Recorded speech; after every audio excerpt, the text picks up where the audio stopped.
Hi hello friends, ಎಲ್ಲರೂ ಹೇಗಿದ್ದೀರಾ? ಎಲ್ಲರೂ ಚೆನ್ನಾಗಿದ್ದಾರೆ ಭಾವಿಸ್ತೀನಿ. ಇವತ್ತು ನಾನು ಸ್ಪೆಷಲ್ ಆಗಿ ಅಕ್ಕಿ ರೊಟ್ಟಿ ಮಾಡ್ತಾ ಇದ್ದೀನಿ. ಅಕ್ಕಿ ರೊಟ್ಟಿ ಮಾಡಲಿಕ್ಕೆ ಬಹಳ ಸುಲಭದ ರೀತಿಯಲ್ಲಿ ಮಾಡ್ಬೋದು.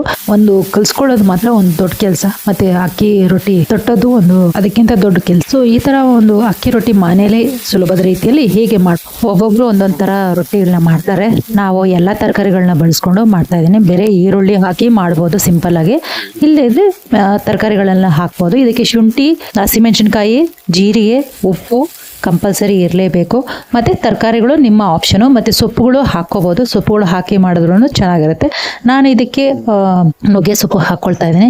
ಇದು ಮಾಡ್ಲಿಕ್ಕೆ ಕಷ್ಟ ಏನೇನಿಲ್ಲ, ಬಟ್ ಒಂದು ಸ್ಪೆಷಲ್ ಆಗಿ ಒಂದು ತಿಂಡಿ ಮಾಡ್ಕೋಬೇಕಾದ್ರೆ ಇದು ಮಾಡ್ಕೋಬಹುದು. ಸೊ ಈ ತರ ಎಲ್ಲಾ ತರಕಾರಿಗಳನ್ನ ಬಳಸ್ಕೊಂಡು ಹಾಕೊಂಡು ಮಾಡೋದು. ಸೊ ಇದಕ್ಕೆ ಏನೆಲ್ಲ ಬೇಕು ಅಂತ ನೋಡೋಣ ಬನ್ನಿ. ನಾನು ಆಲ್ರೆಡಿ ಅಕ್ಕಿ ರೊಟ್ಟಿನ ತಟ್ಟಿ ಹೆಂಚಿನ ಮೇಲೆ ಬಿಟ್ಟಿದ್ದೀನಿ. ಸೊ ಈಗ ಇದಕ್ಕೆ ಬೇಕಾಗಿರುವ ಇಂಗ್ರೀಡಿಯೆಂಟ್ಸ್ ನೋಡಿ. ಇದು ಕ್ಯಾಬೇಜು, ಇದು ಕೆಂಪುದು ಕ್ಯಾಬೇಜು. ಸೊ ಇದನ್ನ ಕಟ್ ಮಾಡ್ಕೊಂಡು ಅರ್ಧ ತಗೊಳ್ತಾ ಇದ್ದೀನಿ. ಸೊ ಇದನ್ನ ಅರ್ಧ ತಗೊಂಡು ಸಣ್ಣಕ್ಕೆ ಹೆಚ್ಕೊಳ್ಳೋದು. ಇಲ್ಲ ನಿಮ್ಮಲ್ಲಿ ಕ್ರಷರ್ ಇದ್ರೆ ಕ್ರಷರ್ ಎಲ್ಲ ಹಾಕೋಬಹುದು. ಕ್ರಷರ್ ಎಲ್ಲ ಹಾಕೊಂಡು ಸಣ್ಣಗೆ ಚಾಪ್ ಆಗುತ್ತೆ. ಸೊ ಅದನ್ನ ಯೂಸ್ಕೋಬಹುದು. ಮತ್ತೆ ತರಕಾರಿಗಳು ನೋಡ್ಕೊಳ್ಳಿ. ಕ್ಯಾರೆಟ್ ಬಳಕೆ ಮಾಡ್ತಾ ಇದ್ದೀನಿ, ಮುಲ್ಲಂಗಿ ತಗೊಂಡಿದ್ದೀನಿ, ಕ್ಯಾಪ್ಸಿಕಮ್ ತಗೊಂಡಿದ್ದೀನಿ, ಜೀರಿಗೆ ತಗೊಂಡಿದ್ದೀನಿ, ಮತ್ತೆ ಶುಂಠಿ ತಗೊಂಡಿದ್ದೀನಿ. ನಿಮ್ಗೆ ತರಕಾರಿ ಎಷ್ಟು ಬೇಕೋ ನೋಡ್ಕೊಂಡು ಅಷ್ಟು ಹಾಕೋಬಹುದು.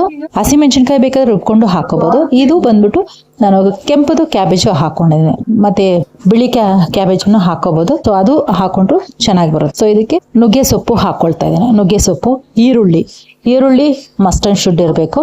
ಮತ್ತೆ ಸಬ್ಬಾಕ್ಷಿ ಸೊಪ್ಪು ಹಾಕಿದ್ದೀನಿ.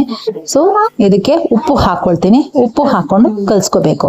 ಕಲ್ಸ್ಕೊಂಡು ಅಕ್ಕಿ ಹಿಟ್ಟು ಒಂದು ಅರ್ಧ ಪ್ರಮಾಣ ಹಾಕೋಬೇಕು. ತರಕಾರಿ ಅರ್ಧ ಇದ್ರೆ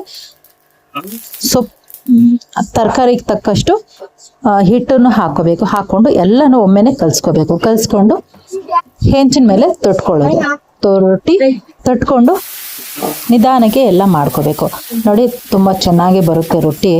ಚಟ್ನಿಗಂತೂ ತುಂಬಾ ಚೆನ್ನಾಗಿರುತ್ತೆ.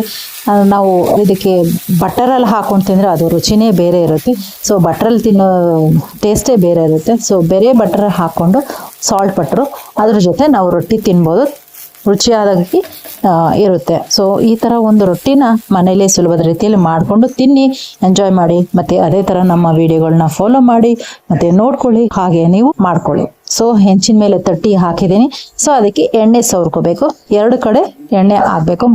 ಮೊದಲು ಹೆಂಚಿನ ಮೇಲೆ ರೊಟ್ಟಿ ಹಾಕೋಕ್ ಮುನ್ನ ಎಣ್ಣೆಯಿಂದ ಸವರ್ಕೊಂಡು ಹಿಟ್ಟು ಹೆಂಚಿನ ಮೇಲೆ ಹಾಕೊಂಡು ಹರಡ್ಕೋಬೇಕು. ಸೊ ಇದಕ್ಕೆ ಎಣ್ಣೆ ಹಾಕೊಂಡ್ರೆ ಚೆನ್ನಾಗಿ ಬರುತ್ತೆ.